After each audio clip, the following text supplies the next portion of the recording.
The following is for informational purposes only. For medical advice, please see a medical professional.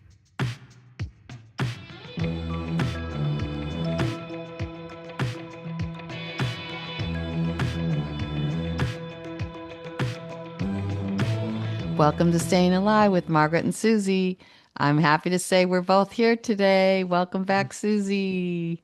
Well, thank you. Yay. Yes, I'm back. I have missed our time together.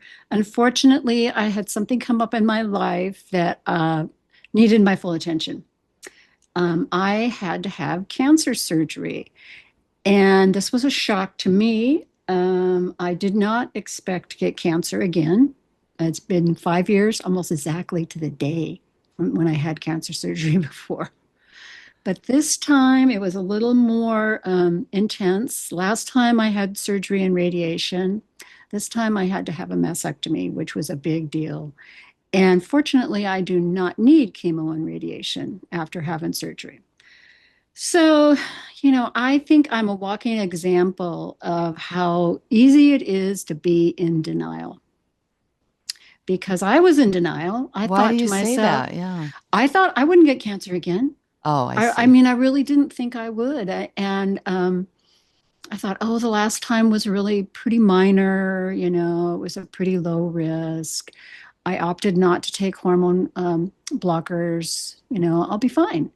And then when it came back, I was like, whoa, wait a minute here. Here and also I live a pretty healthy lifestyle.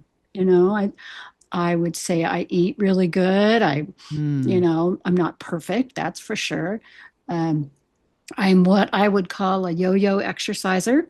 Mm. I exercise, but I'm not perfect at that either. Um, and, I grew up in an environment where I never smoked, but I grew up in an environment, both my parents smoked. You know, and then of course, when I was young, I was around other people who smoked, but I never did. Yeah. But I drank alcohol, but not very much. I've never been a big drinker. Now I don't drink at all. And in fact, I was the kind of person that when I went to the doctor, they'd say, well, how much do you drink? And I'm like, well, I don't know, like two a month, that Hmm. kind of thing. So I also got tested to see if my cancer was genetic or if I carried the gene for cancer. They also tested me for a whole bunch of other genes. But because I have a daughter and a granddaughter, I wanted to make sure that I did not have the what's called the BRCA gene And for also, your breast mom cancer. was adopted, I remember. Right, my Yeah. mother's adopted, You so I don't didn't have that know. history. So I was tested both times. And this used to be an expensive test, but now Mm. it doesn't hardly cost anything. Well, So let me just I do not say, have the inherited component for cancer. yeah, let me just say here, first of all, I'm so glad you're okay. And I hope everybody's getting the message that because Susie stays on top of her doctoring, as do I, and hopefully all of you, it was able to be caught fast enough that she could Hmm. get the surgery without requiring radiation or chemotherapy. Right. And Mine was very close to being invasive, but it was yeah, not. so she got it in the Yeah. nick of time for Yeah. that. Like, and for those of us who've had cancer surgeries and such, the surgery is less intense than the radiation and chemotherapy on the body overall. It's just like Right. one and Well, done, and you get over your surgery.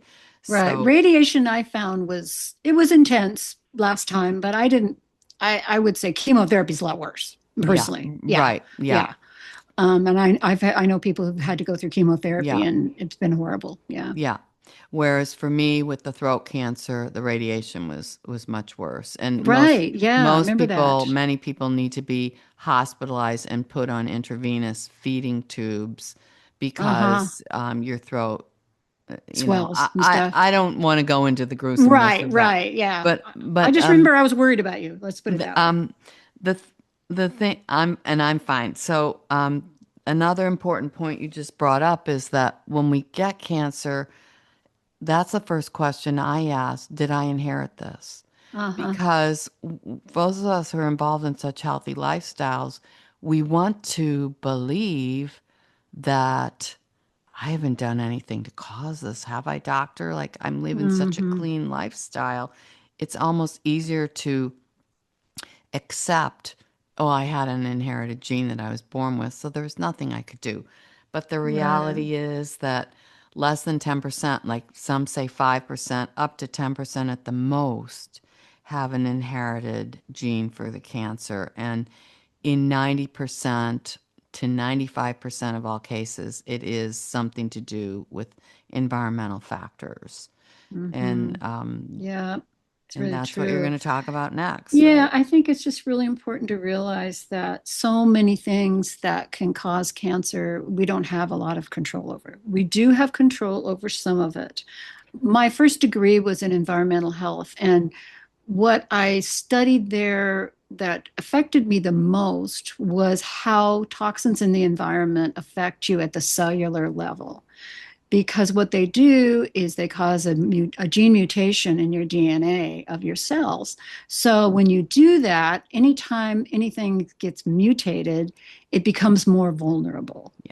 And let me And just add here, toxins in the environment, our bodies are the environment. So Susie isn't necessarily meaning the environment out there outside our bodies, because anything toxic that we put in our bodies, we're putting a toxic thing right, into right. our environment being our bodies. Yeah. Right, right. Hmm. But also as an environmental health person, I am concerned about what's out there in the environment that people Yes. don't people don't have any say over, you Yeah, know. our Yeah. generation started with that because Yeah. Susie and I grew up with, like, they used DDT in the backyards to kill the Yep. mosquitoes. In Yeah. summertime, we're out there playing, and the next door neighbor's blowing the Right. DDT. Like, Right. Hey, doctors used to smoke cigarettes on TV, I mean, what are you going to say? But yeah. but when cells mutate, they just become more vulnerable. And so that can definitely impact what happens. And it can lead to disease, not just cancer, but it can lead to other kinds of Mhm. diseases as well. Well, and So let you me just just want to, add that that is why aging is one of the biggest risk factors for cancer, because as we age, cells mutate. hmm, And yeah, all we can do is the best we can do to make sure the mutation isn't into a cancer cell. And we may right. not be able to do that. Right, So, right. We you know, can't always control everything. I we, mean, the idea that you can disease proof your body is just not true. I mean, it just doesn't work like that. yeah. But the two things that you can really do, one is to protect yourselves, protect yourself as much as possible. The modern environments we live in are not always ideal. The food that people have access to is not always ideal. Um, the amount of things in our environment we can't control. And secondly, we need to do things to protect ourselves. So there's a lot of research, out there about eating the right foods and doing the right things for our body to protect ourselves. Now, that does not mean that if you do that, you will never get cancer. You will Right. never get diabetes. You will never get heart disease. However, if it gives you that percentage of protection, it's well worth the effort, in my opinion. Yeah. So what And Susie's saying, in part, is that cancer cells flourish best in an inflammatory mm-hmm, environment. And yeah, so what she's been telling us the whole time, to decrease inflammation, by doing that, decreasing inflammation in our body, we are decreasing the ability of a cancer cell to flourish. right. I mean, I think it's frustrating. Sometimes I just don't want people to give up. I don't give up saying, well, I'm going to get cancer anyway. No, that's not the case at all. I Yeah. mean, some people smoke cigarettes until they're 100 years old. They don't get cancer. Some people drink alcohol like a fish until they're 95. I mean, it isn't, you just increase your chances when you don't protect yourself. You're just not helping yourself at all. Yeah. Hmm. And like we've talked before, it is, and Margaret has said, it is kind of a thing of aging. I mean, obviously we look at the population, there's only 1% of cancers that happen in young children, thank God, but the statistics just go up as you get older. Yeah. Yeah. And a lot of that is just you live long enough. They say that most men die with prostate cancer if they live to be over 75 years old. Mm. So, do they necessarily get prostate cancer? Maybe not. Maybe Yeah, so if maybe it it's not doesn't. fast growing, it's something in small amounts. It's something the And body it's just can live present. with. It's just Yeah, it's present. present, but not affecting them. Yeah. Mm-hmm. Yeah. So I just think that we really need to be good to ourselves and good to our bodies. I also think it's important to realize that you need to listen to your doctors. They're the ones who know about a lot of things that we don't know about. It's real easy. Like, since I got cancer, if I go online and I look at anything and you go onto social media, all this stuff comes up about, oh, do this and you won't get cancer. Do this and you won't get this.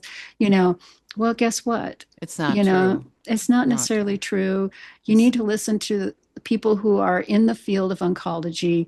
We're fortunate, both Margaret and I, to live in communities where there's really good oncology doctors. And we're very lucky.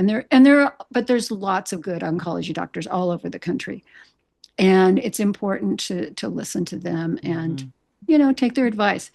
There's also integrated medicine that is starting to become more and more widely used. My oncologist has a lot of patients who work with naturopaths, so and physical therapists and massage Mm-hmm. therapists and a lot of things. One thing I'm doing right now is I'm taking a medication to prevent myself from getting cancer again. And one of the things that can happen is it can cause joint pain. So I've started right away, started exercising because I don't want that. I don't want to Mm-hmm. live the next 5 years, being uncomfortable. Yeah. Yeah. Yeah. And and I made up my mind to give that a really honest try this time. So Yeah. it's Well, so important. as you said to me earlier, that statistically cancer is a disease of aging, and Hmm. we can't help the fact that we're getting older, and Right. now, and Susie and I both know that our bodies can replicate cancer cells. Thank you very much, bodies. Yeah. And so we're doubling up our efforts, as each Yeah. cancer is different. Like in my case, I had throat cancer, and it turned out that the type of cancer I had, one drink a day uh, Can lead to that. will lead to it. And so Yeah. I no longer Well, drink. I no longer breast drink. cancer also I no has a longer very drink. strong causation from alcohol. Oh, and Susie no Yeah. longer drinks either. Yeah. I don't So drink anymore. And I've lived, my father died of cancer when I was 17. So I, immediately thought, oh, maybe I have a genetic predisposition for cancer. But as it turned out, that wasn't the case. yeah, Yeah. I asked the same question of my Yeah. doctor, same answer. And so it's the aging itself, because our immune systems are weakening and the cell oxidation increases. That's what increases the ability of those cancer cells to replicate.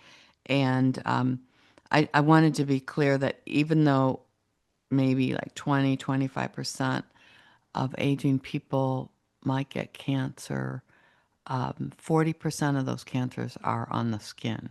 Like our Mm-hmm. exposure to the sun without, and the UV and Mm-hmm. it's And a for, lot of those are pretty minor, right? yeah. I And mean, so see skin your cancer can be fatal. dermatologist. Yeah, Yeah. but Most are mostly of not. it's not. Most are Yeah. not. So just stay on top of that. And Yeah. yeah. And don't smoke cigarettes for gosh sakes. There's a lot of things wrong with that. I got my husband to quit using tobacco by saying you're supporting the tobacco companies. Don't do it.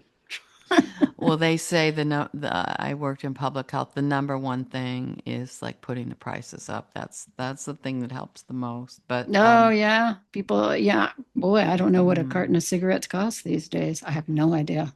I don't Way know more than I would either. ever spend. Let's just put it that way. So I'm so glad that you're okay. Yeah, I'm feeling good. What do you want to end with? What do you want to tell I just people? think it's important to listen to your own body, but also to listen to your healthcare provider. Hmm. Get your screenings. My case might have been even better if I had gotten my screening a little bit earlier.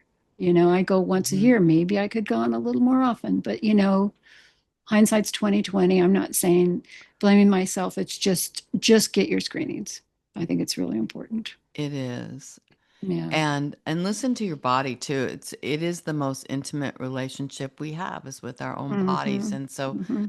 I know for me, sometimes my body will just say, get this checked out or something. And Mm-hmm. and then I Mm-hmm. do it. I do it because Yeah. uh, we want to You, be as loving and good and to our sometimes it ends bodies. up being nothing, Hmm. like you go, I just had an ultrasound on my leg because I was worried about some ankle swelling. Turned out to be nothing. It's probably just a side effect of a medication. But it's important to always take care of that and always listen to your doctors, listen to your body. Well, I'm so glad you're well, and I feel I good. want people to see this as a hopeful thing that Susie Mm-hmm. is fine. She doesn't even need any follow-up treatment now Mm-hmm. because she got in there and she took care of it, and look, she Yeah. looks And I had an excellent great. surgeon. She looks great. Yeah. But yeah. Yeah. So Yeah. we're gonna end this one here, Yes. and Thank thanks you. for listening. Please like and subscribe. Yes. And until next time, we are Staying staying alive. alive. You've been listening to Staying Alive with Margaret and Susie. This show is hosted by Margaret Cooley and Susie Hymas. To subscribe to our show, leave a comment or ask a question, please visit stayingalivewithmargaretandsusie.com. Our podcast is available on all major podcast platforms. If you've enjoyed our program, please feel free to leave us a 5-star review. Thanks for listening.